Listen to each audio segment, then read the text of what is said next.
Hi there, this is Rebecca from The Art of You by Rebecca, your certified professional coach, Lean Six Sigma expert, ASQ certified manager of quality and organizational excellence, certified change practitioner who has experience with project management, customer service, and technical services management. Just a whole lot going on in my background. But today I wanted to talk to you about a specific topic that is near and dear to my heart and is a passion of mine, and that is working with teams. And I say it like this: I believe strongly in the power of we. I believe that the complex challenges that we're facing in today's rapidly changing environment can only be tackled by multidisciplinary teams who are looking at things from multiple vantage points. But here's the challenge that I found in talking to business owners and managers and peers in my industry, is that it is really difficult to get a multidisciplinary team in a room and talk through a complex problem. How do you do that and not have a big meltdown or hit a point where you stagnate?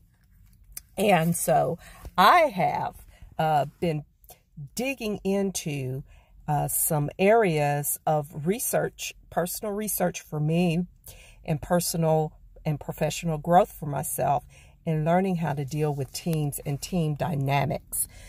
What do you do when emotions run high and you see power struggles emerge in your teams? What do you do when you have conflict on your teams? These are all real problems. Or what about deferring to the dominator, the dominant influencer on the team, or the leader? What about teams that fall into the trap of saying, we'll just let the leader decide and tell us what to do, because they believe that they are powerless to really change their situation or solve their own problem. Sometimes people in groups and teams believe that they don't have the influence necessary to contribute in a particular way to solving a problem. And then there are some leaders who just believe teams are completely unnecessary. And that is tragic, because research over decades has proven time and time again that teams come up with better solutions to problems than individuals. And so how can we get out of this space where we're not leveraging the power of leveraging the power of those teams? Because here's what we miss when we do that. We miss using everyone's unique perspective and expertise and experience. So when you put together a team, each person on that team is bringing their own individual experience, expertise, their own worldviews, their own perspectives. And if you can foster an environment where you can make collaboration happen, man, how powerful is that? And get your team co-creating something completely new.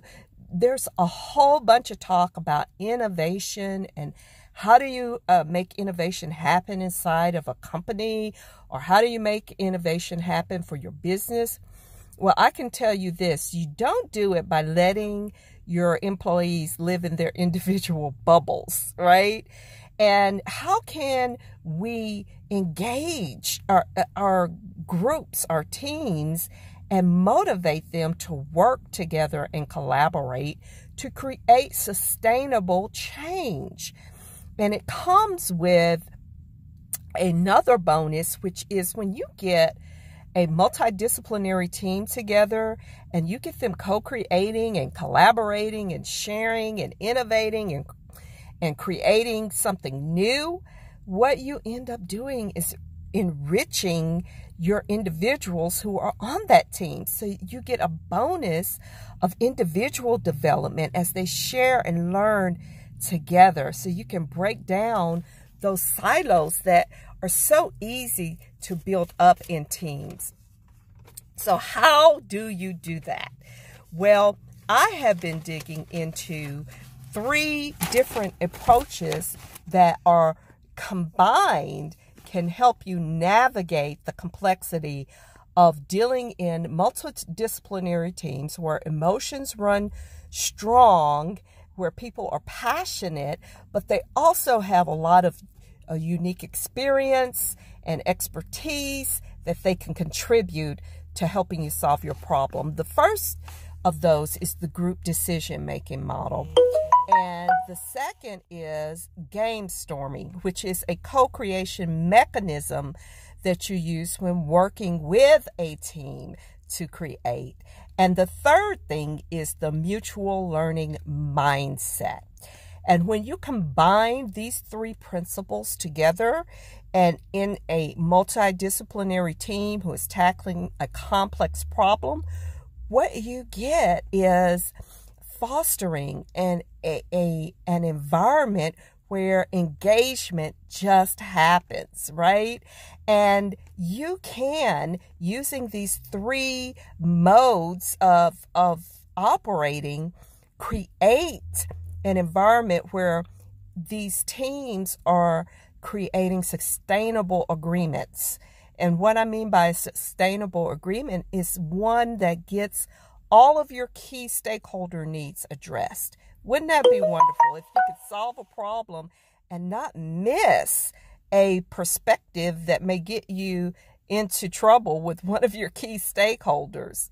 And then what I've seen happen, which is just a wonderful side effect to using these 3 processes together, is that the teams are engaged and they become what used to be called self-directed teams. In other words, they begin collaborating together outside of the meeting, and it's a wonderful thing.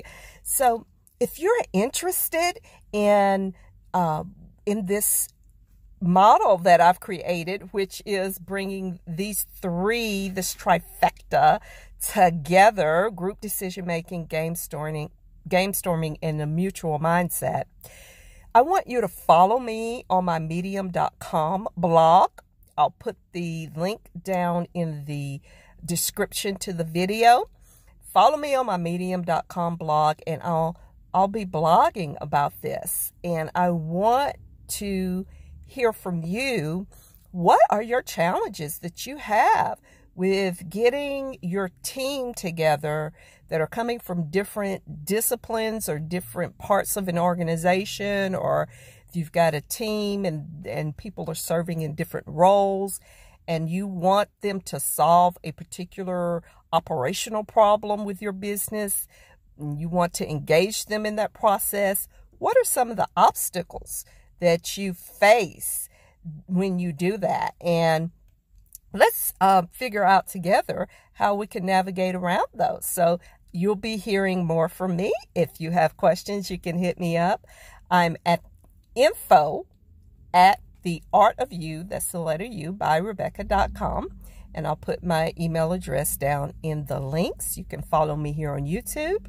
I'm also on Twitter at The Art of You by Rebecca, and The Art of You by R, and then on Instagram at The Art of You by Rebecca.